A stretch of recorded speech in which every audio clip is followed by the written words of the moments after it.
परमेश्वर ने कहा है, उसका नाम इम्मानुएल है, जिसका अर्थ है परमेश्वर हमारे साथ। उसी के वचन मत्ती 28 अध्याय के आखिरी वचन में लिखा है, जगत के अंत तक मैं तुम्हारे साथ हूं। ये सारे वचन परमेश्वर के हैं जो एक ही बात बार बार दोहराते हैं कि मैं तुझे नहीं छोड़ूंगा, चाहे कुछ भी हो। वो आपसे प्रेम करते हैं। He loves you. He really loves you. लोग आपसे प्यार करते हैं लेकिन तब तक जब तक आप उनके साथ अच्छा चलते हो। लेकिन अगर आपका बिहेवियर थोड़ा बदला तो उनका भी बदल जाएगा। इसे गिव एंड टेक कहते हैं। तू प्यार कर तो मैं करूंगा, तू नहीं करेगा मैं भी नहीं करूंगा। लेकिन परमेश्वर का प्रेम ऐसा नहीं है। His love is so welcoming. His love is so different. आज वही प्यारा परमेश्वर आपसे कुछ बात करना चाहता है इस विषय पे कि जलन कहां से आई और उससे छुटकारा कैसे पाया जा सकता है। मैं आपके सामने एक वचन रख रहा हूं। ये लूका के 18 अध्याय में है। 18 के 13 में लिखा है, परंतु चुंगी लेने वाले ने दूर खड़े होकर स्वर्ग की ओर आंखें उठाना भी न चाहा, वरन अपनी छाती पीट पीट कर कहा, हे परमेश्वर मुझ पापी पर दया कर।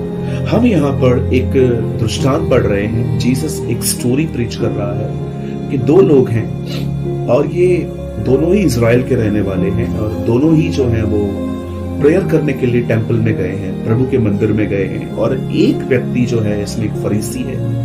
फरीसी का मतलब वो लोग जो बहुत ही धार्मिक होते थे, आत्मिक नहीं धार्मिक।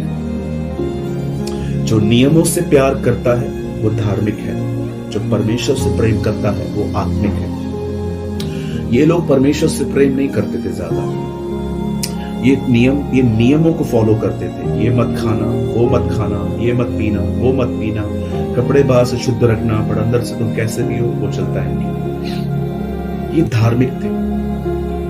और याद रखिए, इनकी एक गंदी आदत थी लोगों के साथ अपने आप को कंपेयर करने की। आप 2 घंटे प्रार्थना करेंगे तो ये देखेंगे कि हम कितनी देर कर रहे हैं। ये परमेश्वर में नहीं बढ़ रहे हैं, ये दूसरों को हराने की कोशिश कर रहे हैं। इस आदमी की प्रार्थना भी ऐसी है, मैं इसकी तरह ऐसा नहीं हूं, मैं इसकी तरह ऐसा नहीं हूं, मैं इसकी तरह ऐसा नहीं हूं। लेकिन चुंगी लेने वाले ने क्या प्रार्थना की? पिता मैं पापी हूं, मुझे माफ कर। याद रखिए, जलन अंदर आने के लिए एक रास्ता ढूंढती है, वो है कंपैरिजन, तुलना करनी। अगर आप किसी की भी जिंदगी को देखेंगे कि वो आपसे आगे है, आप पीछे हैं, तो आपके अंदर कहां ना कहां जलन आएगी। सबसे पहले जलन से बचने के लिए आपको इस रवैये को परमेश्वर के अनुग्रह से बदलने की जरूरत है कि आप किसी के साथ भी अपनी जिंदगी को कंपेयर नहीं करोगे। आप याद रखिए, अगर कोई पर्सन है जो बहुत आगे है, उसके ऊपर प्रभु का अभिषेक है, वो प्रभु को सुन पाता है। मैं जब ऐसे लोगों को देखता हूं जो बहुत आगे हैं, तो मैं अपने आप को ये कहता हूं वो 10th स्टैंडर्ड में है, वो 5th में है। खुदा तुझे भी ले जाएगा, लेकिन फिलहाल तुझे वहां पर पहुंचने में टाइम लगेगा और पूरी अधीनता से सीख। मैं हमेशा एक बात कहता हूं, जब परमेश्वर आपके सामने दाऊद को खड़ा करे तो प्लीज शाऊल मत बनिए, योनातन बनिए। Don't be like a king sol, be like a Jonathan. जब परमेश्वर ने दाऊद को खड़ा किया तो शाऊल को बड़ी जलन होने लगी कि ये बंदा जो है ये मेरे से आगे कैसे जा सकता है। लेकिन योनातन जान गया था कि he is the next king of Israel, ये इजराइल का आने वाला राजा है। और वो उसके सामने झुक के बात करता था। कई बार वो उसको इंकरेज करता था कि मैं जानता हूं कि परमेश्वर ने तुझे राज्य दे दिया है। जब भी परमेश्वर आपके सामने दाऊद को खड़ा करे, शाऊल न बने, योनातन बने, उससे सीखें, लर्न करें। जलन से कुछ नहीं होगा। अगर आप किसी से जलन रख के उसके बारे में बकबक करेंगे, आप 2 कदम और खुदा से पीछे हो जाएंगे। लेकिन अगर आप उस व्यक्ति के अधीनता में आ जाएंगे, यस ब्रदर, आपको खुदा ने खड़ा किया है, मैं कौन होता हूं आपको कुछ करने वाला या आपके खिलाफ कुछ करने वाला। जिसको खुदा ने खड़ा किया है उससे सीखना चाहिए। सबसे पहले अपने इस एटीट्यूड को चेंज करिए, अदरवाइज आप कभी जलन से आजाद नहीं हो पाएंगे।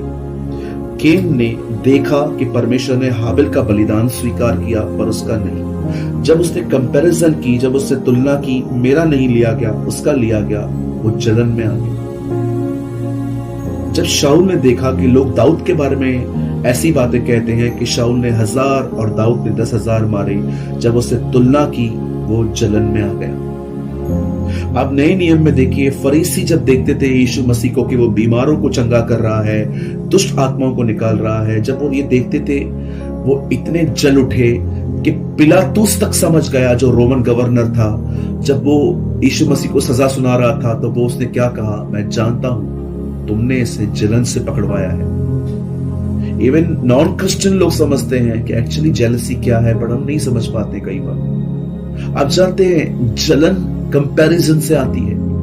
नो डाउट जलन एक एटीट्यूड भी है, जलन एक आत्मा भी है, लेकिन याद रखिए जब आप कंपेयर करते हैं, जब आप ऐसे कंपैरिजन भरे वर्ड्स कहते हैं, वो कहां